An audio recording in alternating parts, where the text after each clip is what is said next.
오늘 은혜 받으신 하나님의 말씀은 에베소서 6장 21절에서 22절 말씀입니다. 에베소서 6장 21절에서 22절 말씀을 다 같이 봉독하시겠습니다. 나의 사정 곧 내가 무엇을 하는지 너희에게도 알리려 하노니 사랑을 받은 형제요 주 안에서 진실한 일꾼인 두기고가 모든 일을 너희에게 알리리라. 우리 사정을 알리고 또 너희 마음을 위로하기 위하여 내가 특별히 그를 너희에게 보내었노라. 아멘. 말씀의 제목을 함께 따라해 주시길 바랍니다. 진정한 동역이란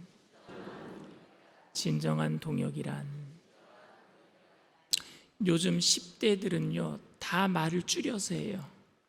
제가 문제를 낼 테니까 맞춰보세요. 무슨 줄임말인지. 에빼시, 애교 빼면 시체. 여러분들이 알만한 거 하나 낼게요. 소학행. 소소하지만 확실한 행복. 아니요, 제가 행이라고 했지 행이라고 안 했어요. 행이 아니라 소소하지만 확실한 횡령. AKA 저 세무사 이렇게 적혀 있더라고요. 요즘 젊은 사람들은 좀 이렇게 줄임말을 좋아하는데 많이 쓰는 말 중에 여러분들이 잘 아는 말이 또 있습니다. 절친, 또 베프, 이런 말이 있습니다.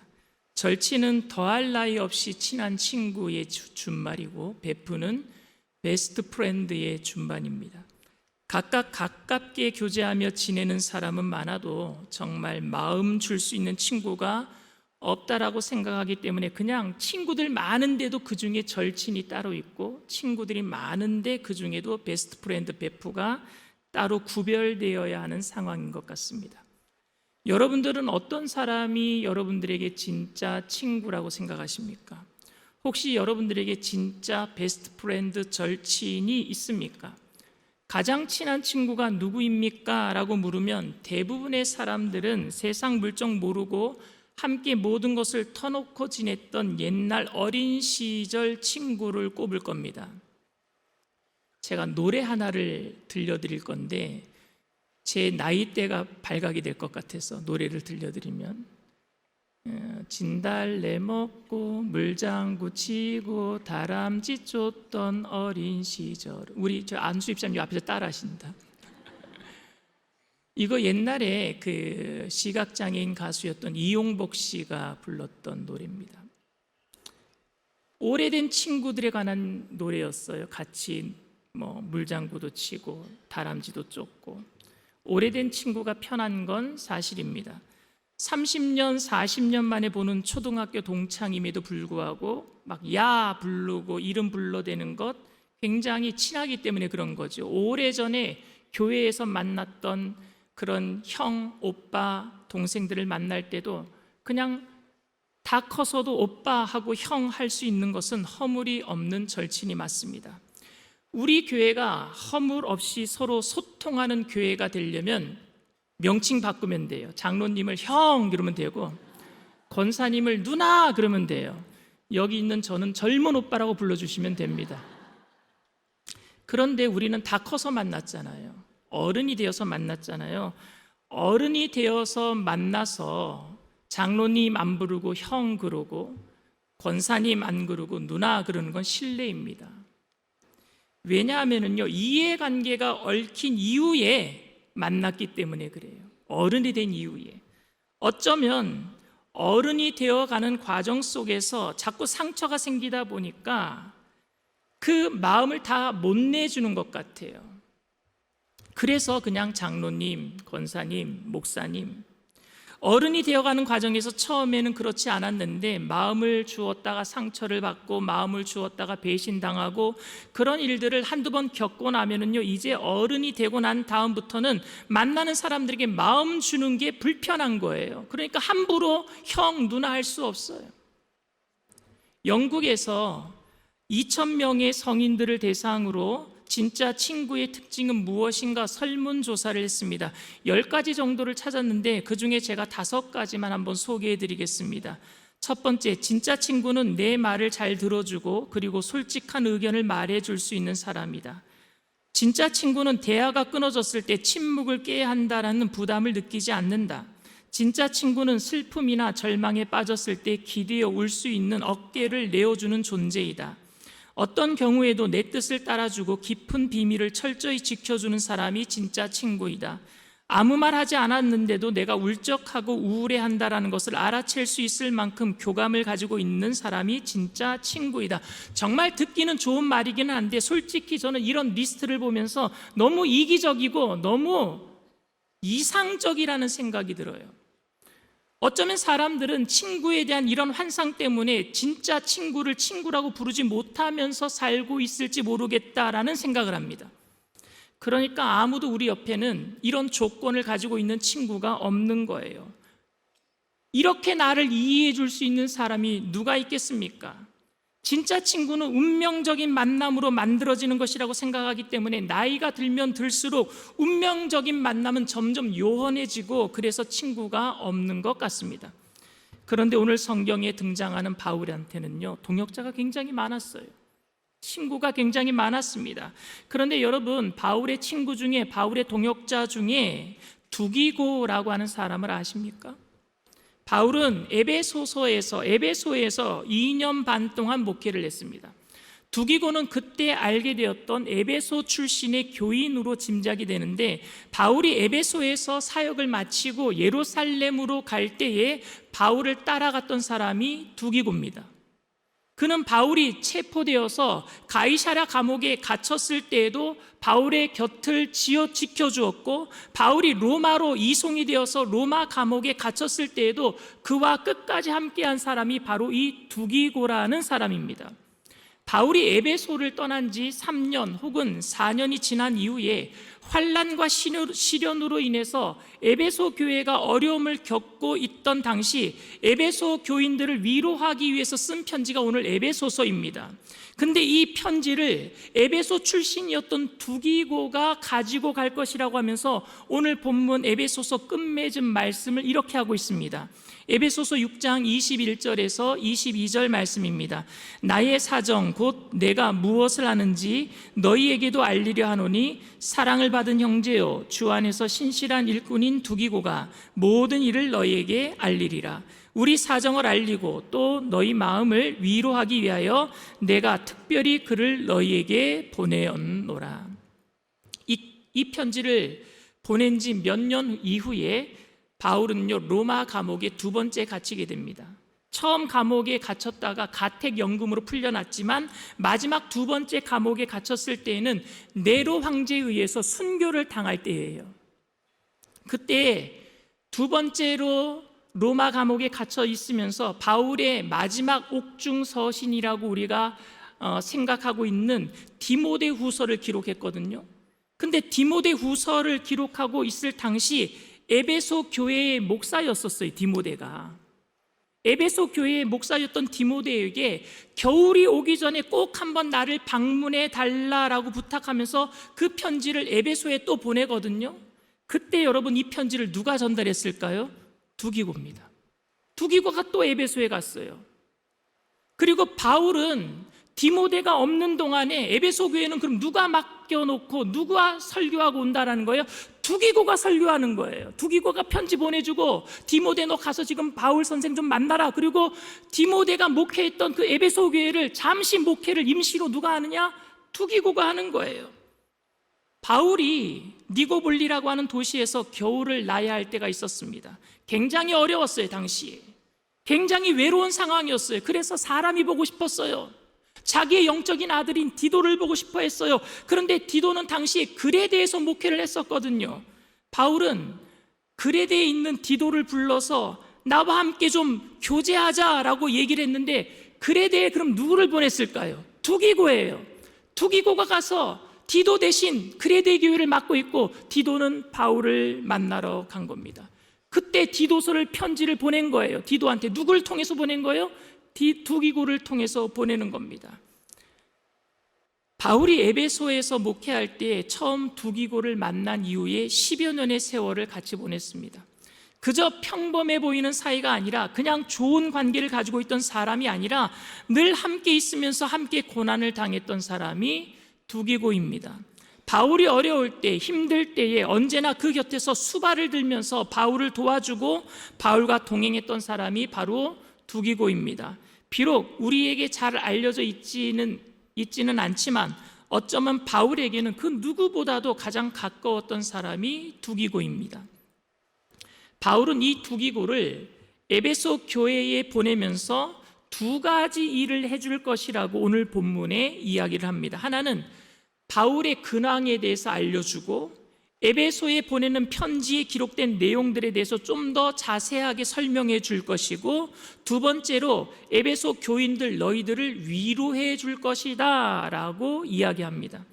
저는 바울이 두기고를 보내는 이 사건을 통해서 한두 가지 여러분들과 생각해 보기를 원합니다. 우선 첫 번째로 바울과 두기고의 우정이에요. 여러분, 그런데 제가 처음에 말씀드렸던 것처럼 이들의 우정을 가능하게 했던 것이 그들의 의리였다면 솔직히 그렇게 감동되지 않습니다. 도원결의한 것처럼 우리가 절대 의리를 배신하지 말자 서로 약속한 거라면, 그래서 의리를 지킨 거라면 감동이 되지 않는단 말입니다. 서로 마음이 맞아서 서로 아끼는 마음과 서로 친구가 되기로 작정했기 때문에 끝까지 의리를 지킨 것이라면 그 의리를 저버릴 수 없어서 바울이 죽는 순간까지 바울의 곁을 지켜준 것이라면 그런 친구를 둔 것이 참 복된 것이고 특별한 것이겠지만 그렇게 존경스러울 것만큼 감동적인 일이 아니란 말입니다. 언제나 내 편이 되어줄 수 있는 사람이 있다는 건 큰 힘이 되는 거예요. 맞아요. 하지만 한 사람이 그리스도인으로서 하나님 앞에 부끄럽게 살았는가 아니면은 정당하게 하나님 떳떳하게 살았는가 하는 것은 언제나 내 옆에 사람을 얻었는가 하는 것으로 결정되는 것이 아니라 하나님의 꿈과 열정을 공유하는 사람이 옆에 있는가 없는가로 결정되는 줄 믿습니다. 하나님을 향한 비전을 함께 공유하는 사람이 옆에 있는가로. 의리로 평생을 함께 사는 것은 조직폭력배도 할 수 있는 일입니다. 오히려 의리로 사는 것은 조직폭력배가 훨씬 더 잘할 수 있다고 저는 생각합니다. 그러니까 언제나 내 곁에 있어서 언제나 내 편이 되어줄 수 있는 그 사람을 측근에 둘 수 있다면 대단한 처세술이고 대단한 포용력, 리더십이라고 저는 생각하지만 하나님 앞에서 그 삶 자체를 고상하다, 잘 살았다라고 말할 수 없을 것 같아요. 저는 바울과 두기고의 우정을 가능하게 했던 것은 서로에 대한 의리나 애정이 아니라 주님을 향한 순수함과 한결같음, 일관성이었다라고 생각합니다. 그래서 저는 감히 여러분들에게 말씀드릴 수 있습니다. 여러분은 언제나 목사 편이 되어서는 안 됩니다. 언제나 또 누구의 편이 되어서도 안 됩니다. 목사와 한 약속 때문에 아니면 목사에 대한 의리 때문에 혹은 어떤 장로님이나 어떤 집사님이나 어떤 교인들과의 의리 때문에 나는 언제나 그 의리를 지키기 위해서 그 사람 편이 되어야 한다라고 말한다면, 그래서 여러분이 가슴에 품어야 할 비전이 그냥 단순히 사람이라면 그것은 바람직한 일이 아닙니다. 저와 여러분들의 가슴에 품어야 하는 비전은 그리스도에 대한 헌신과 사랑이어야지 사람에 대한 헌신과 사랑이 되면 안 된다라는 말입니다. 두기고는 우리에게 잘 알려져 있지 않는 사람이지만 사랑하는 형제, 곧 주 안에서 진실한 일꾼이라고 할 만큼 바울에게는 가장 소중한 사람이었습니다. 두기고는 진정으로 주님을 사랑하고 진정으로 교회를 사랑했던 사람이었습니다. 두기고가 별로 드러나지 않고 이름도 나타나지 않고 그림자처럼 바울을 도우며 동역할 수 있었던 이유는 그들 스스로의 사람됨이나 인격 때문이 아니라 주님에 대한 헌신과 사랑 때문인 줄 믿습니다. 교회를 하나 되게 만드는 것은 예수 그리스도의 은혜와 능력이고 그리스도의 은혜에 대해서 헌신된 마음 때문에 하나가 되는 것이지 지연과 학연과 의리와 취향에 의해서 하나가 되는 것이 아닙니다. 그런데 안타까운 것은 그 지연과 학연과 또는 의리와 취향으로 인해서 하나가 되어가고 있는 교회의 모습을 그래도 정상적인 모습으로, 사랑이 많은 모습으로 오해하고 있다는 거예요. 여러분, 왜 교회 안에 향후회가 생깁니까? 왜 목사가 비리를 저질렀는데 왜 목사 편을 들어줍니까?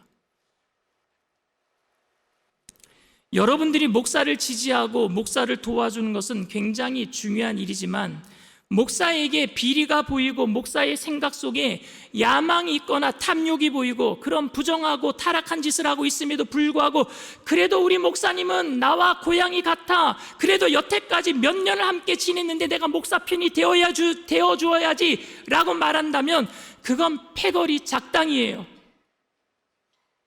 그것은 진정한 동역이 아닙니다. 진정한 의미에서 교회 안에서의 동역이란 혈연과 지연과 의리 때문에 얼마나 서로 묶여있는가 하는 것이 아니라, 사실은 그리스도를 향한 헌신과 주를 향한 한결같은 마음 때문이어야 하고, 주를 향한 신뢰하는 마음으로 서로를 붙들어주고 격려할 수 있어야 할 줄 믿습니다. 목사에게 비리가 보이면, 목사에게 부정한 것이 보이면 그것은 책망의 대상이지 동역의 대상이 아닙니다. 같은 맥락이지만 바울과 두기고의 동역이 아름답게 보이는 또 다른 한 이유는 이 두 사람의 동역이 에베소 교회의 교인들에게 보여주었던 복음의 능력 때문이었어요. 에베소서는 교회에 관한 편지입니다.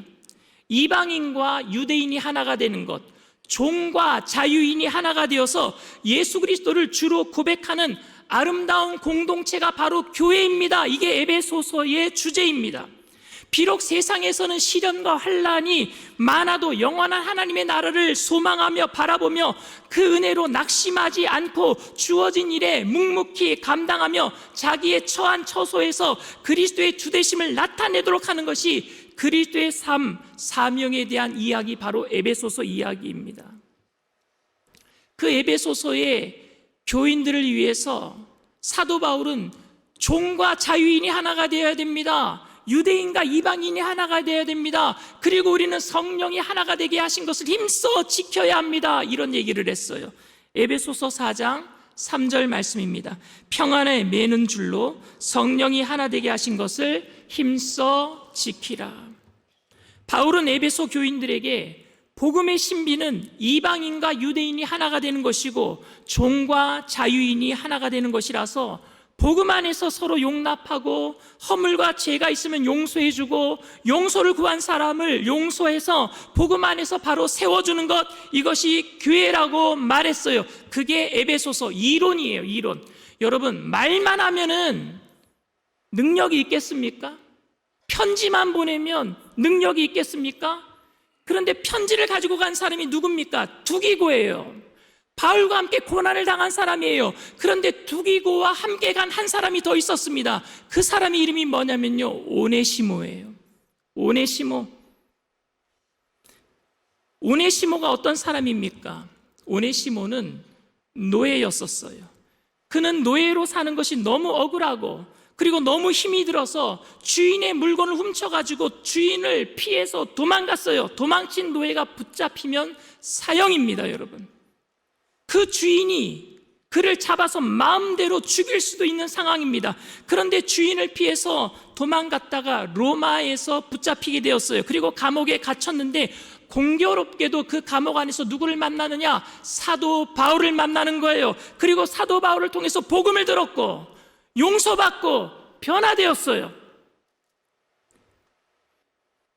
오네시모가 변화된 다음에 자기 죄를 회개합니다. 바울에게 얘기하는 거예요. 저는 도망친 노예예요. 그리고 저의 주인의 이름은 빌레몬입니다. 깜짝 놀랐어요. 바울이 자기가 아는 사람이에요. 왜? 골로새 교회의 교인이었거든요, 빌레몬은.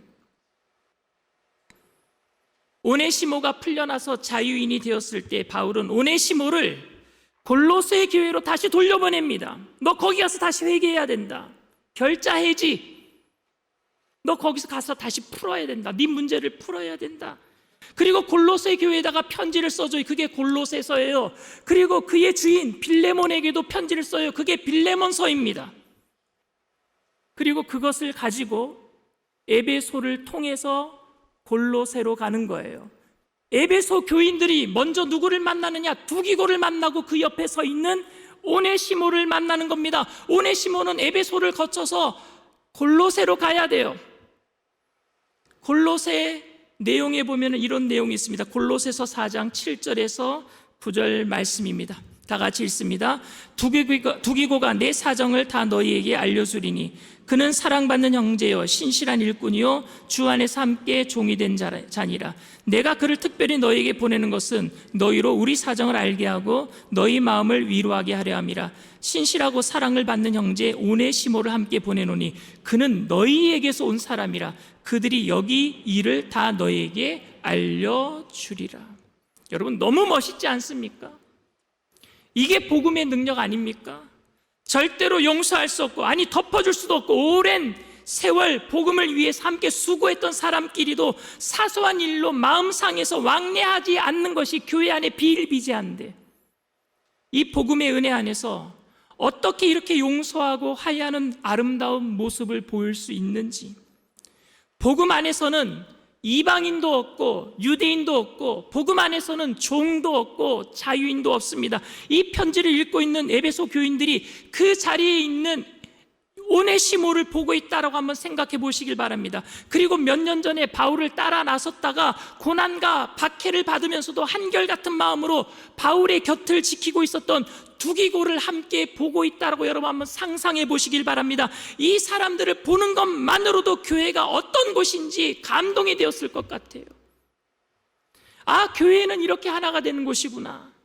교회는 이렇게 사랑하는 곳이구나. 그 원수였던, 아니 노예였던, 죽어야 마땅한 오네시모를 받아주도록 요청하고 그를 받아서 형제라고 부를 수 있는 곳이 교회구나. 서로 하나가 되어서 손을 붙들어주고 복음 때문에 서로 세워줄 수 있는, 그래서 용서하고 용납하는 것이 가능한 곳이 바로 교회구나 하는 것을 당시 에베소 교인들은 두기고와 오네시모를 보면서 느꼈을 것입니다.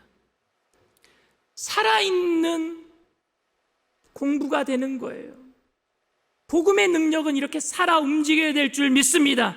이론이 아니라 능력으로 우리의 삶에 나타나야죠. 바울에게도 원수가 있었어요. 교회 안에서도 바울을 싫어하는 사람들이 많았습니다. 바울과 의견을 달리하는 사람들도 많았습니다. 하지만 바울이 하나님 앞에서 양심에 거슬리지 않고 확실하게 말씀할 수 있었던 것은 사심이나 개인적인 욕심 때문에 그들을 원수로 여긴 적이 없었다라는 거예요. 그리고 그 일에 두기고가 증인이 될 수 있었기 때문에 그의 동역과 우정은 그래서 오래 갈 수 있었던 것입니다. 바울에게, 만약에 여러분 바울에게 다른 마음이 있었고 감추어진 비리가 있었음에도 의리만으로 두기고와 바울이 함께하고 있었다면 두기고 역시 악한 사람입니다. 그런 동역은 여러분 부러워할 동역이 아니잖아요.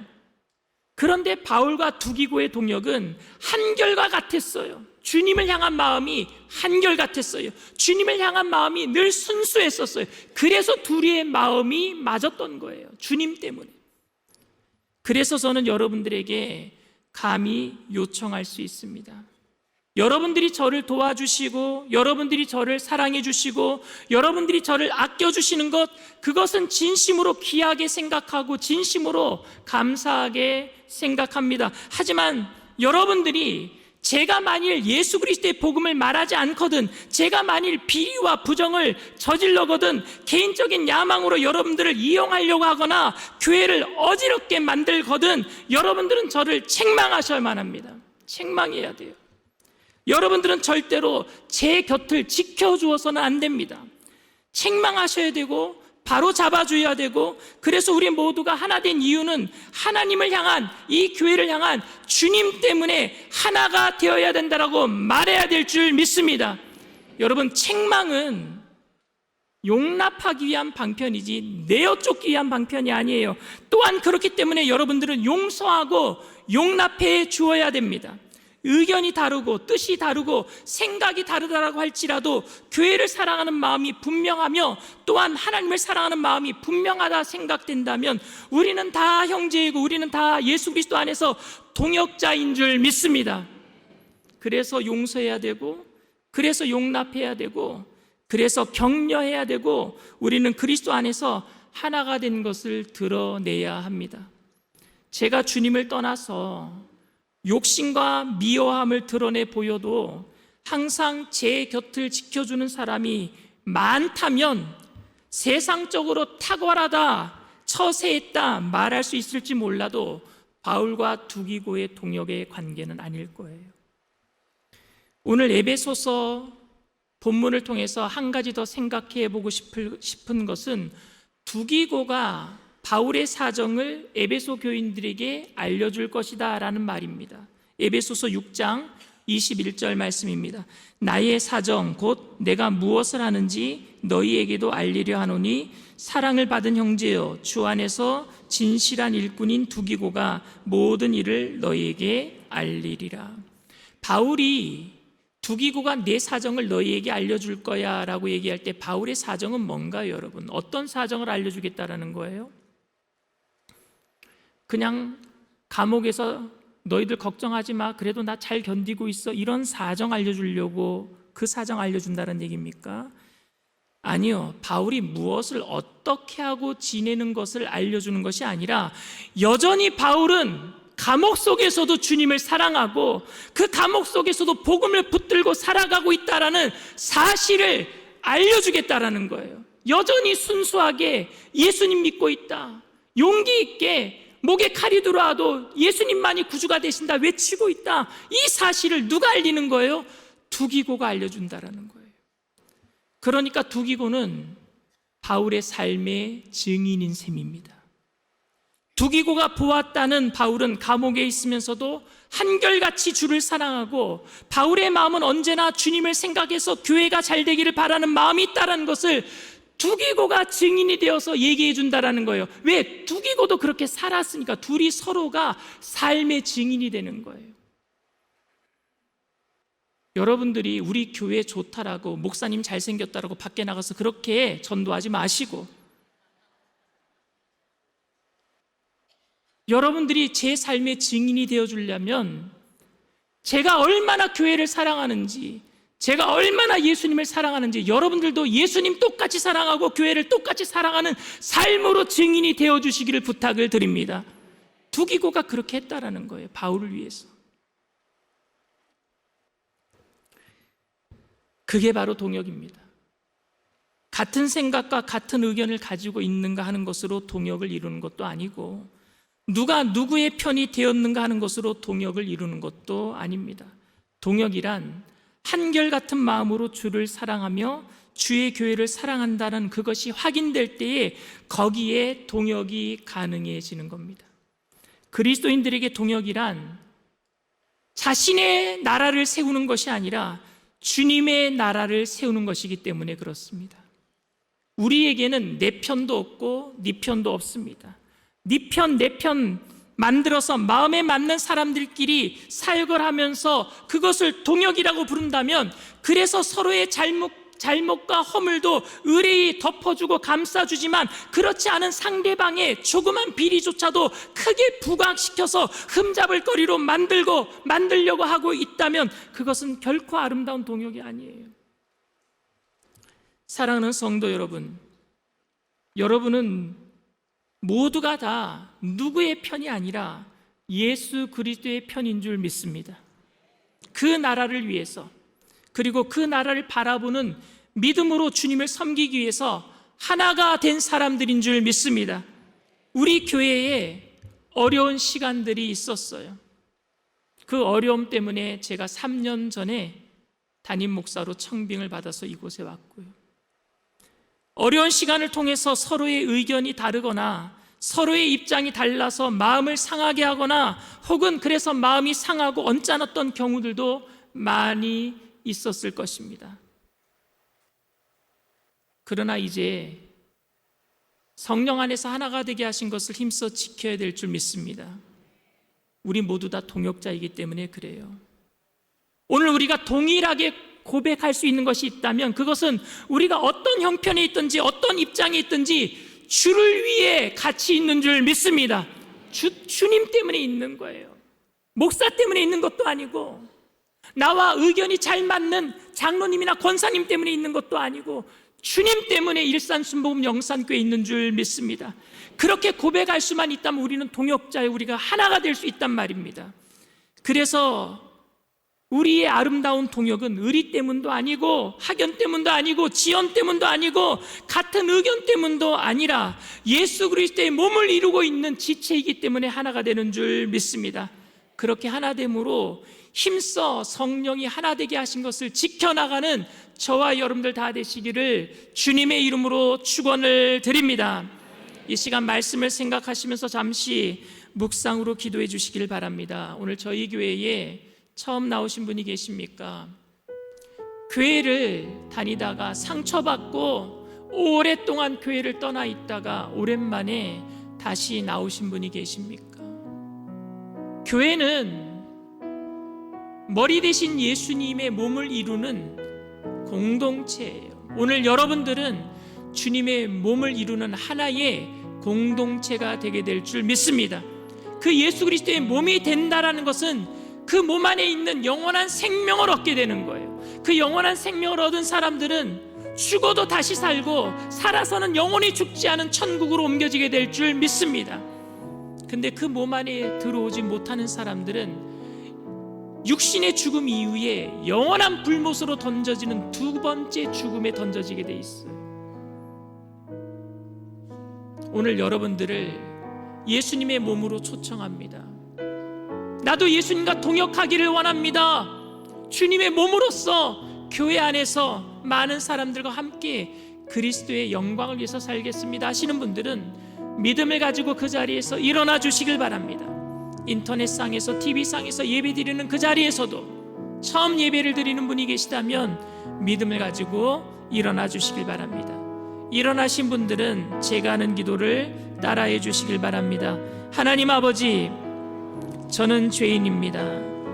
어디에서 와서 왜 살며 어디로 가는지 알지 못하고 방황하며 살았습니다. 저의 죄를 위하여 십자가에서 죽으시고 부활하신 예수님을 제 구주로 모셔드립니다. 저는 하나님의 자녀가 되었습니다. 지금부터 영원토록 주님과 함께 살겠습니다. 예수님의 이름으로 기도드립니다. 아멘. 여러분들을 진심으로 축복하고 환영합니다. 우리 은혜로다 찬양합니다.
주님과 끝까지 동역하기를 원했던 제자가 있었어요. 그의 이름은 베드로입니다. 예수님이 십자가를 지시기 바로 전 유대 병정들이 잡으러 오기 전에 베드로는 예수님이 고난을 당하셔야 되겠다, 죽으셔야 되겠다라는 말을 들을 때 절대 그렇게 안 될 겁니다. 제가 예수님과 동역하기 때문에 예수님을 지킬 수 있습니다. 내가 목숨 걸고서라도 예수님 지켜낼 겁니다. 그 얘기를 할 때 예수님은 베드로에게 이런 얘기를 합니다. 네가 오늘 밤에 닭이 울기 전에 3번 나를 부인하리라. 아니요, 절대 저는 그렇게 안 할 거예요. 근데 그날 닭이 울기 전에 베드로는 정말로 예수님을 3번 부인했어요. 다 무너졌어요. 자존감이 다 무너졌어요. 의리로 동역하기를 원했던, 자신의 힘으로 동역하기를 원했던 베드로의 자존감은 다 무너졌어요. 예수님이 사흘 만에 부활하셨는데 그 앞에 면목이 없어서 설 수가 없어요. 그래서 베드로는 고기 잡으러 나간 거예요. 갈릴리 바다로 다시. 그때 예수님이 베드로를 만나러 가셔요. 밤새도록 그물을 내려도 고기를 잡지 못하는 베드로에게 그물을 내리게 하셔서 고기를 많이 잡게 하시고 먼저 조반을 만들어서 베드로가 올 때에 조반을 먹이시는 거예요. 베드로에게 이렇게 얘기합니다. 내 양을 먹여라. 내 양을 쳐라. 내 양을 먹여라. 베드로가 3번 부인하니까 3번 동역을 권유하시는 거예요. 너 나랑 동역하자. 동역은 실패한 사람을, 배신한 사람을 다시 일으켜주는 게 동역인 줄 믿습니다. 그래서 베드로는요, 은혜를 알게 되고 그 은혜 때문에 다시는 자기 힘으로 의리로 동역하는 게 아니라 은혜로 알기 때문에 은혜 안에서 동역한 줄 믿습니다. 그래서 베드로는요, 끝까지 예수님 부인하지 아니하고 그 다음부터는요, 예전에 그 사도들, 교부들의 기록에 보면은 베드로는 거꾸로 십자가를 지고 갔대요. 그렇게 가능하게 만들었던 것은 예수님의 은혜지 베드로의 힘이 아니었습니다. 오늘도 우리가 그 은혜를 깨닫게 된다면 용납하고 용서하고 쓰러진 사람 동역하자고 이렇게 세워주게 될 줄 믿습니다. 그 은혜를 생각한다면 나 같은 죄인 살리신 그 은혜가 놀라워 예수님 손 붙들고 우리들도 일어서게 될 줄 믿습니다. 교회가 그렇게 동역해야 돼요. 성령님 우리에게 그런 은혜가 넘쳐나게 해달라고 우리 주님 3번 부르고 통성으로 간절히 기도합니다.